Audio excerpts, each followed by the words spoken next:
Alright, what's going on, guys? Welcome to a brand new video on the channel. I hope everything is well with you guys, as it is with me. If you're new here, welcome. If you're not, welcome back. Please consider hitting that like button and the subscribe button as well. It literally takes 1 second and helps me out tremendously in growing this channel.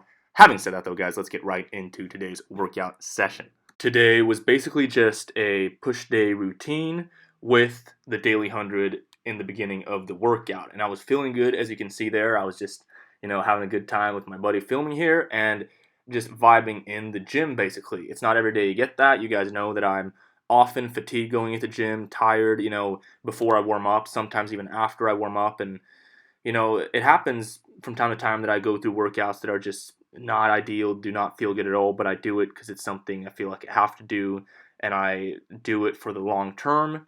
And then there are days, most days are often, in the way that I feel tired and fatigued when I get to the gym, then I warm up and I feel good.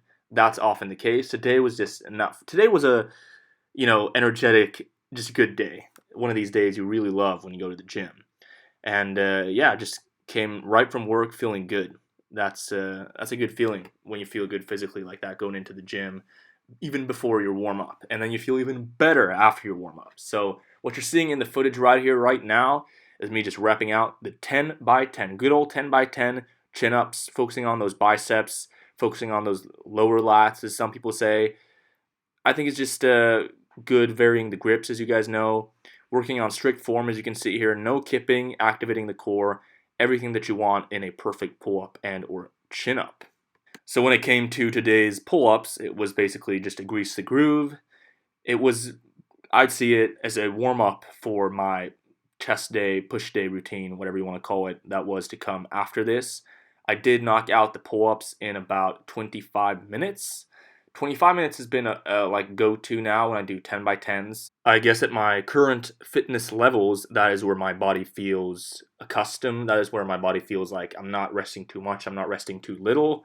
I'm getting that perfect sweet spot of rest, but also being able to rep out good form of tens, repeatedly, 10 times, obviously. So that's sort of where my 10 by 10 pull-up strength and endurance, more endurance than anything, right, is at right now when I do them body weight. I can do them faster, I can do them slower too, of course, depending on the day, but that's sort of where my body, when I'm not focusing on it, when I'm not trying to go extra fast, when I'm not, trying to rest in between, that's sort of how I get it done. Now, I also tried something new here today. I was bench pressing here because my friend was bench pressing, and he said, "Why don't you try?"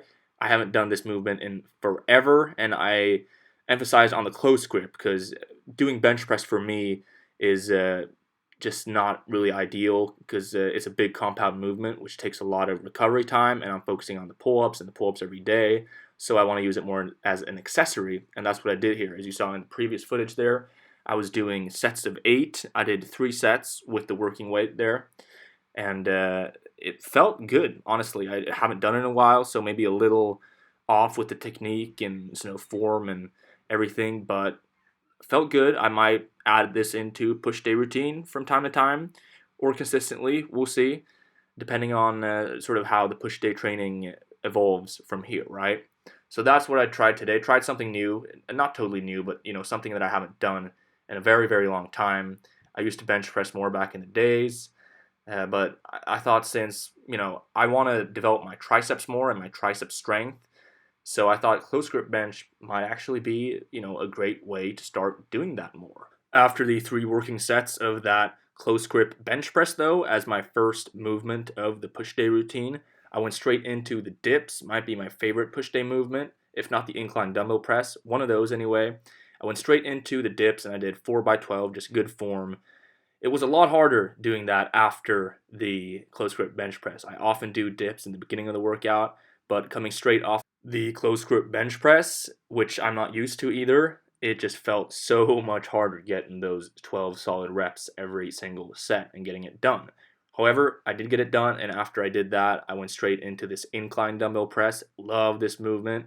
Felt really good. I went fairly light today just to work on my form, getting, clean with it, not jerking it around. And also, I had a slight pec tear from my last week push day routine. One of them, the heavy one that I did in the beginning of the week, that was this session basically, but last week. I do a similar session, and it just after that session, I think it was from the incline dumbbell press. I went fairly heavy, and I hadn't done it in a while. I just felt something the day after, like a, not something major, but like a minor pec tear on the right side, which has been bothering me all week, and it's still, bothering me a little. I felt it slightly on the close grip bench press, and I did feel it on the dips actually. So I decided to be smart with it, and I, did not go super heavy. I just went with the 20 kilos in each hand, good form, which is really important to do that anyway, even when you're not injured from time to time. So that is sort of where I, was at today when it came to the pushing with the incline dumbbell press, right? So after that, I went straight into the triceps extensions, did them with the rope today. I love doing these, but I also love switching it up, sort of between tricep sessions, between when I train the triceps with the pushing bar, like more push down variation, and with the ropes. And after the rope extensions, I did the overhead rope extensions, felt really good too. And that was a wrap on my push day and 100 pull-up session. Big finito sign there, and thank you guys so much for watching this video. Really appreciate you for watching all the way through. If you haven't already, please consider hitting that like button and subscribe if you haven't already as well. Literally takes 1 second and helps me out tremendously in growing this channel. Having said that though, guys, I will see you in the next video.